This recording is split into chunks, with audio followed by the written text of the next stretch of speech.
Hey, welcome to my little place in the woods. Today I've been meditating on a scripture that's found in Exodus chapter 4. Moses had been making a lot of excuses to God about why he couldn't lead the children of Israel out of Egypt. But then the Lord asked him a simple question. What's in your hand? And Moses said, a rod. A rod? He told him to throw that rod down on the ground. He did. It turned into a serpent. And then he was commanded to pick it up by the tail, and it turned back into his rod. And with that rod in the hand of Moses, through the power of God, Moses was able to part the waters of the Red Sea.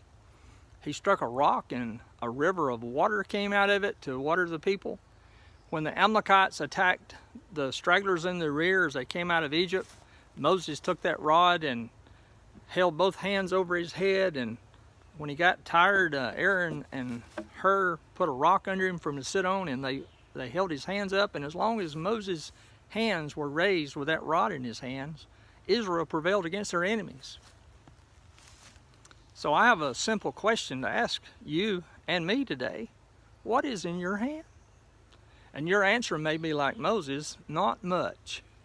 But see, when we say not much, we're actually saying, I have a little. And God only needs a little from your hands to do great things.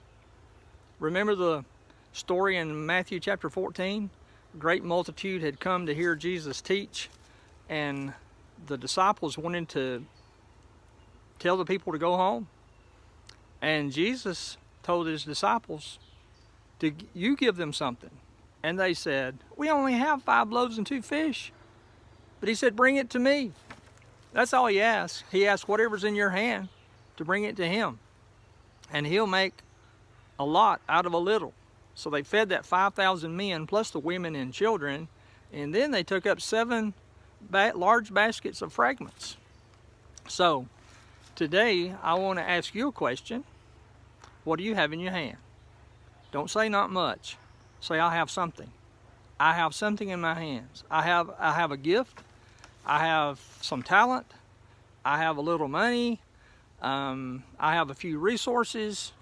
I have some things that I have in my hand.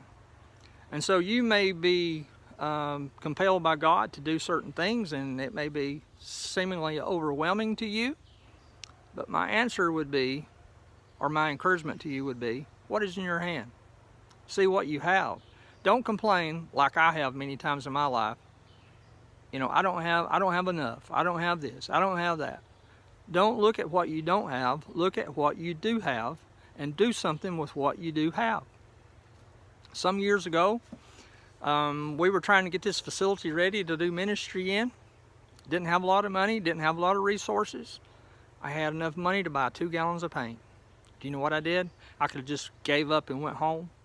But you know what? I went to the paint store and I bought 2 gallons of paint.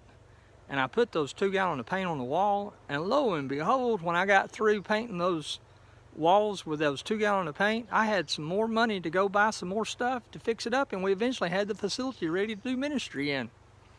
So take what you have and do what you can, and God will do the rest. God doesn't ask you for anything that you don't have. God only asks you for what you do have. He's not concerned about how little it is. He's not concerned about how small it may be in your eyes or anyone else's eyes. God only wants to know, what do you have in your hand? So today I want to encourage you in the Lord, what do you have in your hand? And take it and put it in the hands of Jesus and just watch and see what he will do. So from my little place in the woods today, I want to say God bless you, and take what you have and give it to God. Bless you.